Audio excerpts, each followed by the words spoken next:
Okay, so the book I read was Influencer.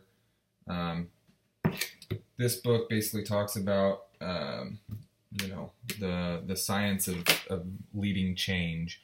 Um, it talks about the influencers and what they do better than your average person. Uh, it's really it just teaches you some tools that you can use um, with your leadership. It talks about the three keys to influence. Those people are better about um, they're more clear as far as the results that they want to achieve and how they will measure them. They focus on a small number of vital behaviors that will help them achieve those results. And then they over determine change by amassing six sources of influence that motivate and enable vital behaviors. Um, there's basically a chapter for each of the six sources for personal motivation, personal ability, social motivation, social ability, structural motivation, and structural ability. Um,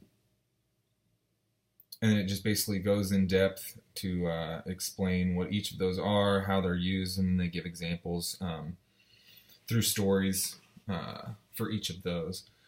Um, Vital behaviors was a large focus of the book. It talks about not looking at the 98% of success that you have, but to examine the 2% of failure in order to determine what kind of vital behaviors are necessary to change. The example that comes to mind with the book was the safety regulations for offshore oil rigs. Um, they noticed that 98% of the time they were safe. However, 2% of the time they had failures, and so they went back and looked at things like critical weather events and the use of ladders was where their big areas of concern were. So they went in and changed behaviors related to those things in order to increase their safety. Book also talks about verbal persuasion versus direct experience versus vicarious experience, and how each of those things sort of plays a part in this. Not one element of that necessarily will work all the time. The phobia of snakes is a good example. People that were scared of snakes, just by talking to them, you couldn't get them to come into a room and be with a snake. However, after a vicarious experience of watching someone else hold a snake, ultimately their direct experience was them completing that task as well by the end of it. But it's different tools used to help influence behavior.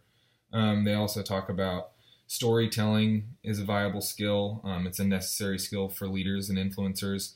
It helps put names and faces on people rather than just looking at data as numbers and graphs. It adds a personal touch and really can connect with people. They also talk about how it's important to give choices because that sort of gives the control to your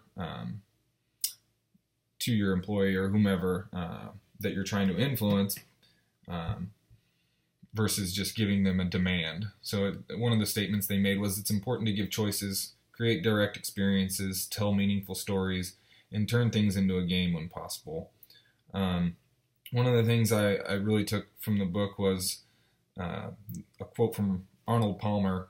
He says, "The more practice I get, the luckier I get," which, being a golf addict myself, I can pretty much relate to what that means. I put countless hours into playing golf, and you've really got to use deliberate practice, and that's it takes a lot of concentration, and you can't be on autopilot out there. It's one of those things where you're perfecting a complex skill.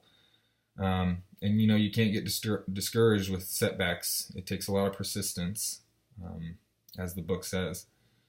It also talks about you can't just state the plea, or just stating your plea is not going to work. You must demonstrate sincerity and provide evidence for people to follow you. A great example of this was the Siddiqui example, where he went into families' homes and spent hours with them each weekend, and it really got his people to trust him.